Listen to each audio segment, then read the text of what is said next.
লাজাৰাছ island এটি ৰহস্যময় দ্বীপ।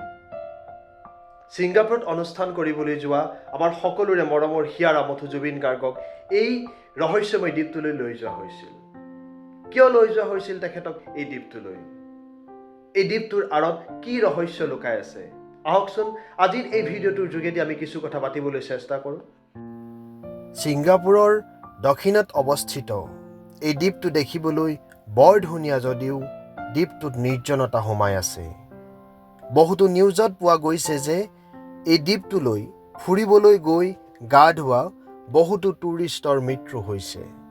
পোষ্টমৰ্টম ৰিপৰ্টত ডুবি অৰ্থাৎ ডাউনিং হৈ মৃত্যু হোৱাৰ প্ৰমাণৰ বাহিৰে বেলেগ একো তথ্য পোৱা নাই। আনকি সাঁতোৰোতে বহুতো বিষাক্ত জেলিফিছ, অন্যান্য সাপ আদি প্ৰাণীৰ আক্ৰমণৰ সন্মুখীন হ'ব লগা হয়। এই দ্বীপটোত 2016 চনৰ পাছৰ পৰা কোনো মানুহ বাস কৰা নাছিল আৰু ছিংগাপুৰ চৰকাৰেও কাকো থাকিবলৈ দিয়া নাছিল।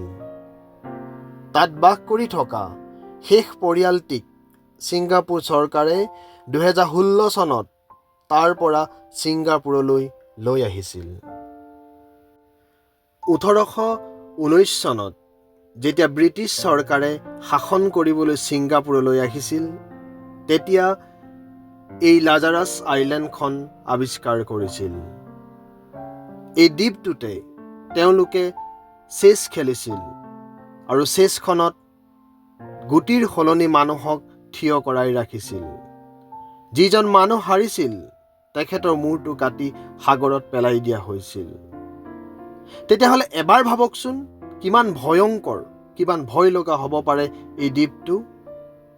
এতিয়াও সেই চেছ বৰ্ডখন দ্বীপটোত আছে আৰু বহুতো পৰ্যটকে এই বৰ্ডখন চাবলৈ যায়। ইয়াৰ উপৰিও 1876 চনত ছিংগাপুৰত হোৱা মহামাৰী যেনে কলেৰা, বেৰিবেৰি, মেলেৰিয়া আদি ৰোগত আক্ৰান্ত ৰোগীসকলক ব্ৰিটিছসকলে এই লাজাৰাছ দ্বীপটোত আনি কোৱাৰেণ্টাইন কৰি থৈছিল, যাতে এই মহামাৰী অন্য ব্যক্তিৰ দেহলৈ সংক্ৰমিত হ'ব নোৱাৰে। কোৱাৰেণ্টাইনৰ সময়ত যদি কোনো লোক মৰিছিল, তেওঁলোকক তাতে কবৰ বা সাগৰত পেলাই দিয়া হৈছিল। প্ৰায় 6000 ব্যক্তিক কোৱাৰেণ্টাইন কৰা হৈছিল। তথ্যত পোৱা গৈছে যে সেই সময়ত পৃথিৱীৰ ভিতৰত আটাইতকৈ ডাঙৰ কোৱাৰেণ্টাইন চেণ্টাৰ আছিল। এবাৰ ভাবকচোন তেতিয়াহ'লে এই দ্বীপটোৰ ইতিহাস কিমান ভয়াৱহ। ইয়াৰ পাছত 1904 পৰা 1914 চনলৈ এই দ্বীপটোত বনজুই জ্বলিছিল। ফলত বহুতো ব্যক্তিৰ লগতে বহুতো গছ-গছনি এই বনজুইয়ে পুৰি ছাৰখাৰ কৰিছিল। এই বনজুইয়ে কোৱাৰেণ্টাইন চেণ্টাৰত থকা বহুতো মানুহকো পুৰি পেলাইছিল। এবাৰ ভাবক কিমান মানুহ এই দ্বীপটোত মৃত্যুমুখত পৰিছিল, কিমান মানুহৰ শৱ পৰি ৰৈছিল, কিমান পৰিয়াল নিঃশেষ হৈ গৈছিল।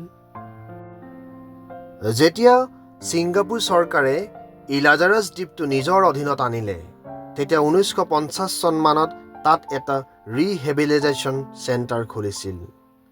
সেই সময়ত ছিংগাপুৰৰ বহুতো লোক কানি আফঙৰ প্ৰতি খুব বেছি আসক্ত আছিল আৰু বহুতে মানসিক ভাৰসাম্যতা হেৰুৱাই বিভিন্ন বেয়া কাম কৰিছিল।